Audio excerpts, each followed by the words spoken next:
Hello, everyone. You know, with the release of The Amazing Spider-Man 2 in theaters recently, which everyone seems to love and absolutely no one is comparing to catching a terminal disease of some kind, I thought it would be a good idea to take a look back at the very first Spider-Man game ever released, called merely Spider-Man. Released for the Atari 2600 in 1982. The first Spider-Man game, and also the first ever Marvel Comics game. Let's take a look.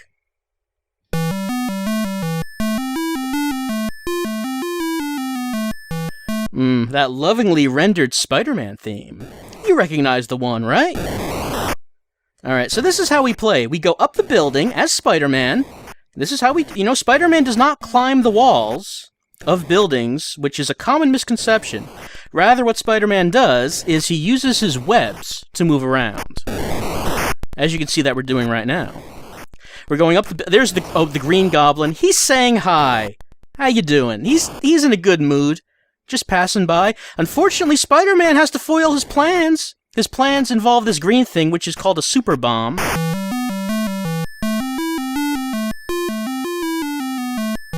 We defused it, and we beat the level. Here's level 2.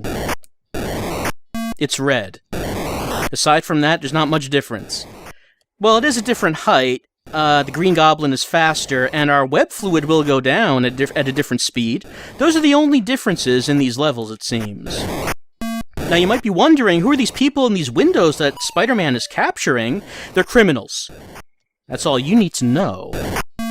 Who says they're criminals? Spider-Man does.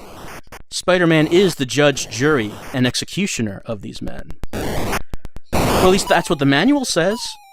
Oh, I fell. But we caught ourselves with our web line. So Spider-Man taking it upon himself to arrest everyone in this building. Apparently, I guess, this 1982 game somehow foreshadowing the superior Spider-Man storyline that would be coming up decades later. How did they do that?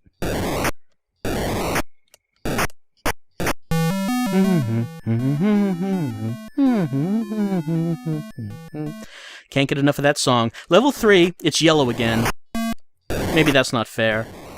It's kind of a different yellow. More of a mustard. And the Green Goblin is lowering his altitude. He's not waiting for us to come to him. He wants to get to us. He's sick of his super bombs being diffused. You may notice when we capture the criminals, our web fluid goes up. That's the... another Green Goblin? How is that possible? Is it both Norman and Harry Osborn here, attempting to stop Spider-Man from saving New York City from the super bombs? This goes deeper than we thought.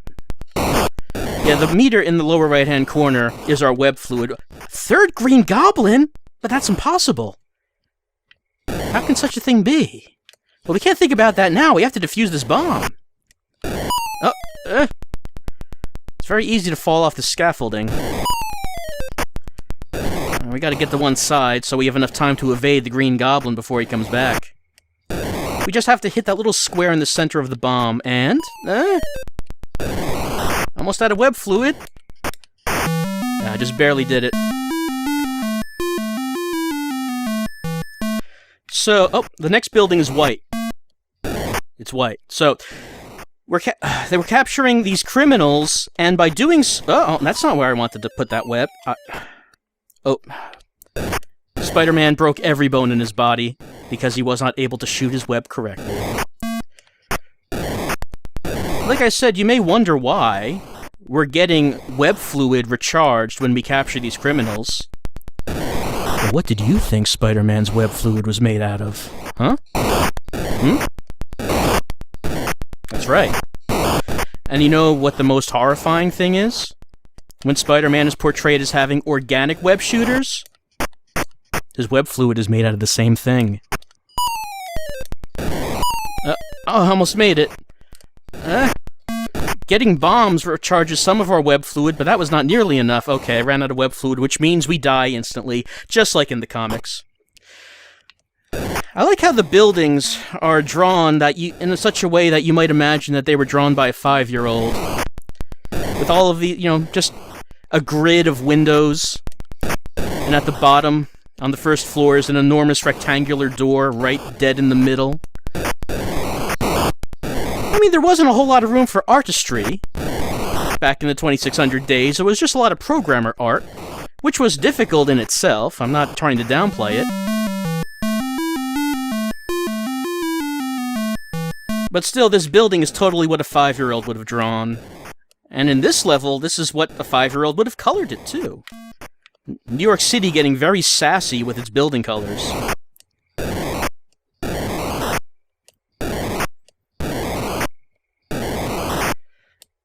You know, I'm getting the feeling you don't recognize that Spider-Man theme song that's playing when we win a level. Hold on. Next time we win one, I'll sing the lyrics. You'll recognize it.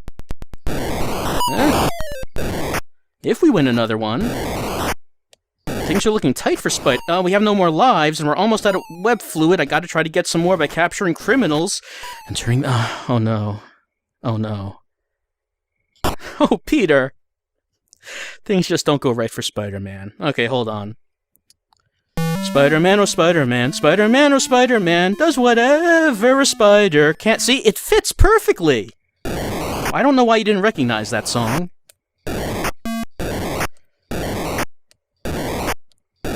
The game kind of goes on forever. It doesn't end. It keeps going. Like many Atari 2600 games do. You know? You just, beat the levels and try to get a high score. Spider-Man, oh Spider-Man, does whatever a spider can... You see, it just matches perfectly. Here's the pink building again. It's like more like salmon, I guess. I love how lovingly rendered Spider-Man's web is. I mean, you remember how it looked in the movies, right? How it just emerged slowly out of Spider-Man like a long black tongue, slowly retracting. And all of the criminals standing at the windows of the buildings with shears, attempting to cut the web. And then Spider-Man grabbed the criminals out of the buildings and turned them into web fluid.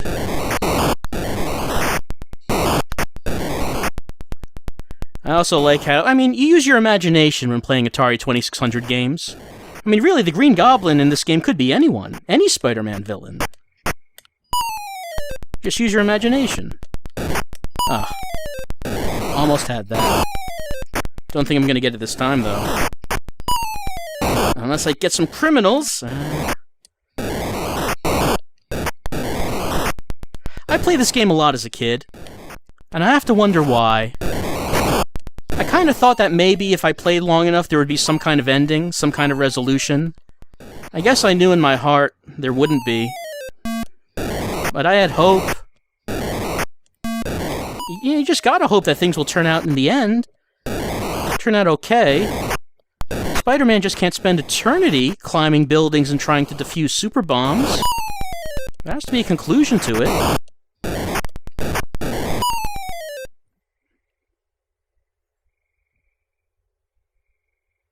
I kind of meant a conclusion other than Peter Parker shattering his entire body.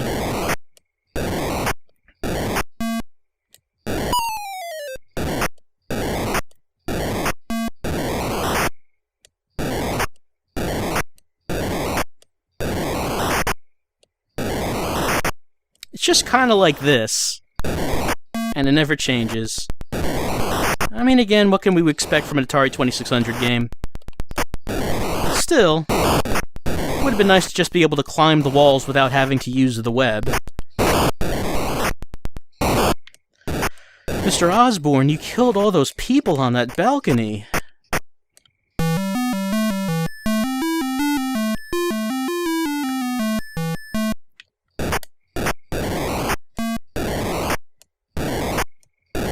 Wait a second, I know what's happening here. Multiple Green Goblins, infinite buildings with infinite bombs. None of this is possible. This must be one of Mysterio's illusions. Spider-Man is going to wake up any second now, and Mysterio is going to be angry that he was not able to hold Peter in his illusions. Oh no. I had so many chances to get my web on something there. But that's the only explanation. That makes me feel kind of better. Knowing that this couldn't possibly be happening. This must just be an illusion. Meant to torment me. Dr. Connors, you're going to turn everyone in New York into a lizard? But that's dumb!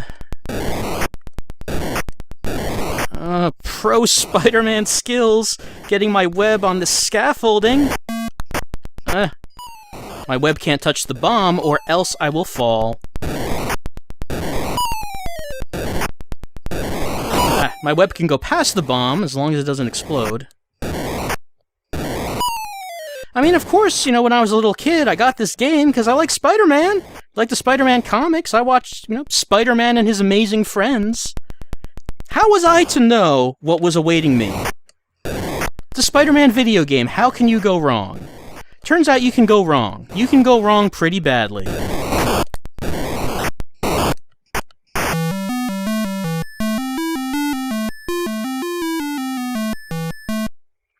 We're on the white building again. Just feel compelled to keep trying. Even though I know it's hopeless, I want to break Peter Parker out of this never-ending nightmare he's been in since 1982. There must be some way to get him out of here.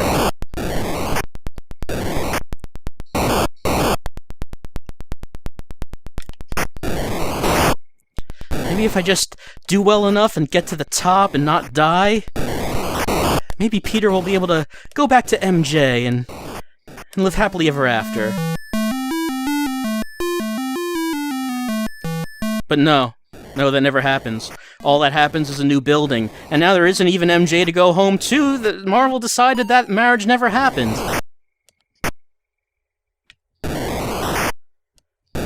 Nothing ever goes right for Peter. But I guess that's one of the appeals of Spider-Man.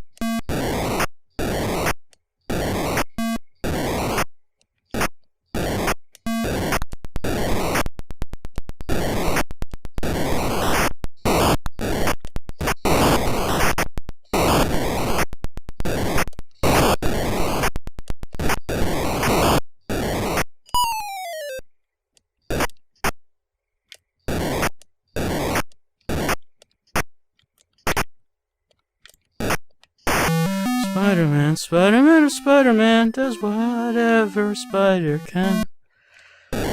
Infinite buildings, infinite bombs, endless nightmare, from which there is no waking. The only solace Peter Parker has is being able to turn these criminals into web fluid. It's the only pleasure he has in his life anymore.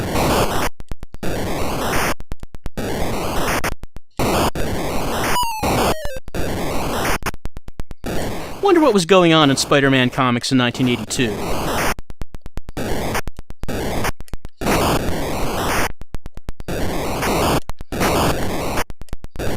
While at the same time, in this alternate universe, Peter Parker was defusing constant bombs. Why do I keep playing this? It's not gonna change, just gonna keep going on.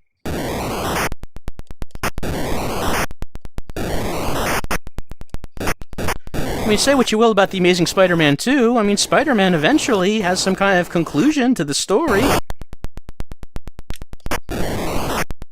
Not trapped in some kind of nightmare world that never ends. Though I do think that the Green Goblin in this game is more faithful than the Green Goblin in the movie.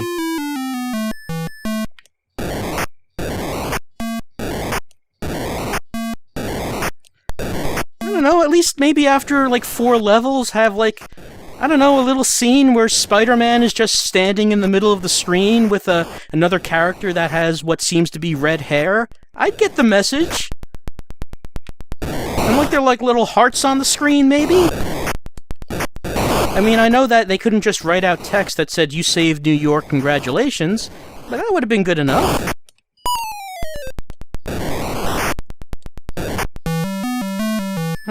Spider-Man, he can do anything a spider can. All the buildings seem the same. Never changing. The criminals all look the same too. And that's when it starts to get to you, when everyone starts to look like a criminal. Are these people in the building even criminals? Spider-Man, do you even know? Maybe they're just bystanders, looking on, watching Spider-Man climb the building and fight the Green Goblin. You don't know? And here you are, pulling them out of the windows and turning them into web fluid using unspeakable methods.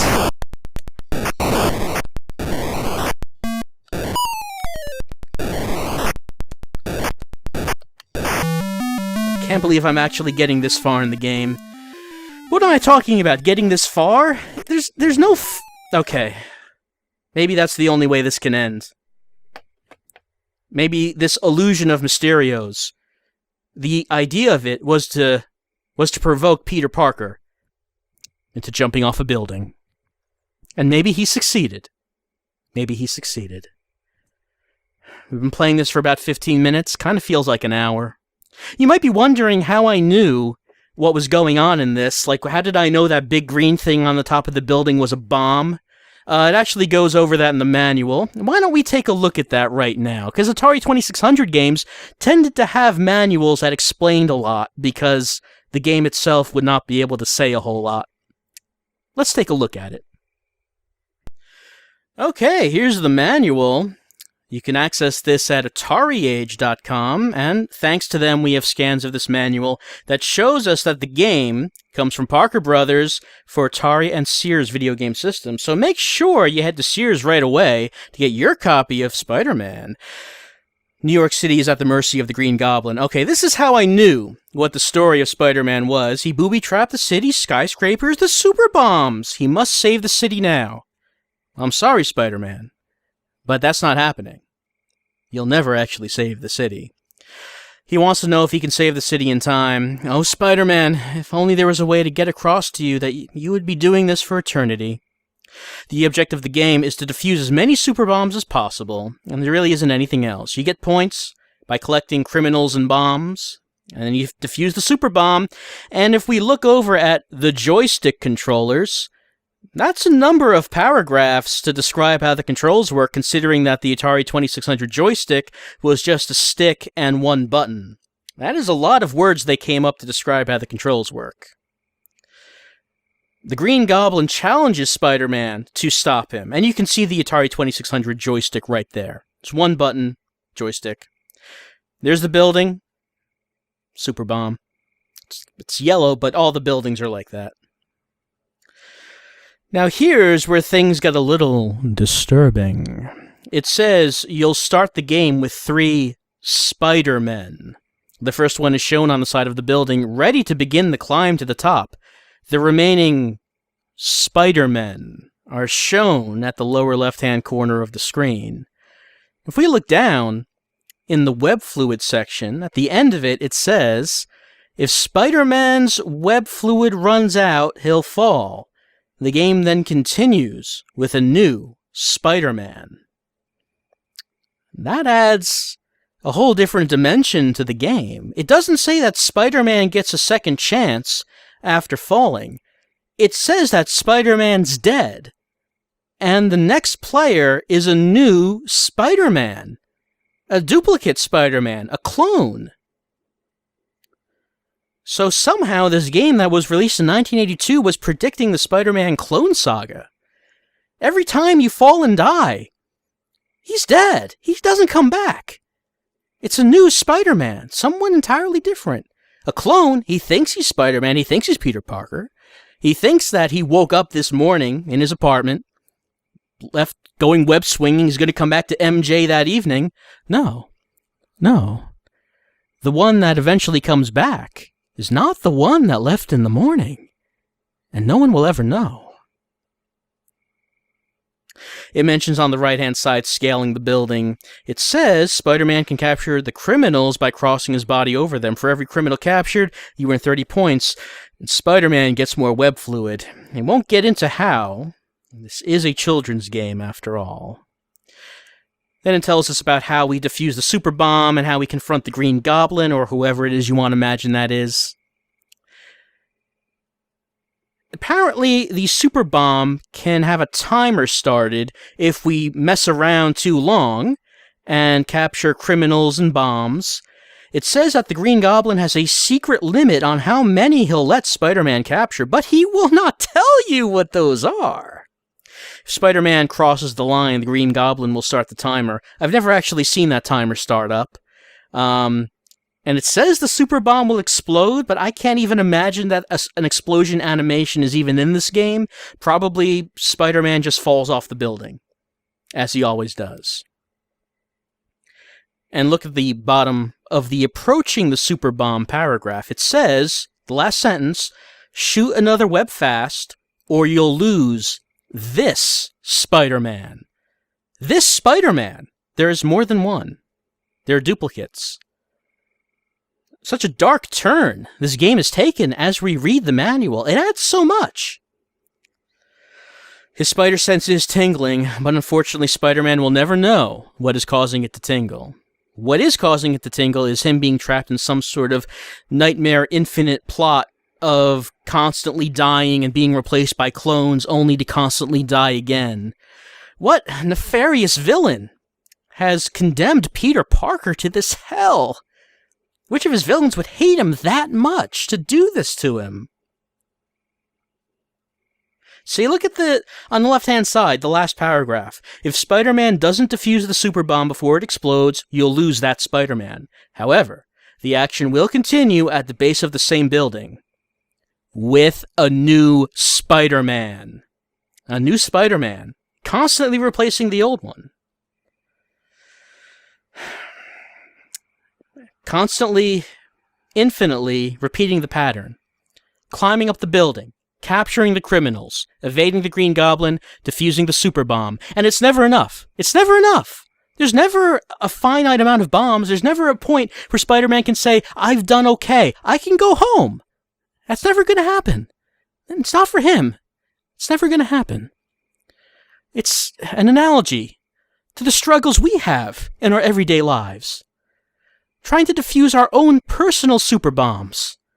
Climbing our buildings. Capturing our criminals to turn into delicious web fluid. Any way we know how. But no matter how much effort we put forth, no matter how many times we defuse those super bombs, the Green Goblin sets up more. And sometimes it seems that there's no reason to keep going on. Because it just never ends. And if you know it never ends, then what's the point? Why even get up in the morning? You know there's just going to be another super bomb waiting for you. End of game. The game ends when no Spider-Men are left. How many Spider-Man do you have left? The game ends when they're all gone. For each of us, we all have a different number of Spider-Men we have left. A certain number of super bombs that we defuse every day. And sometimes we feel hopeful that we're going to get to the end of the road, and there's going to be a reward, some kind of ending screen, with some kind of blob that represents Mary Jane on there, representing that we won. It's not going to happen. Notice that this paragraph in the manual says the game ends when no Spider-Men are left. What does it leave out? It leaves out that there's no victory state. There's no way to win. The game does not end with Spider-Man winning. It doesn't end with him going home, getting a good night's sleep. It doesn't end like that. The only way the game can end is when there are no Spider-Men left.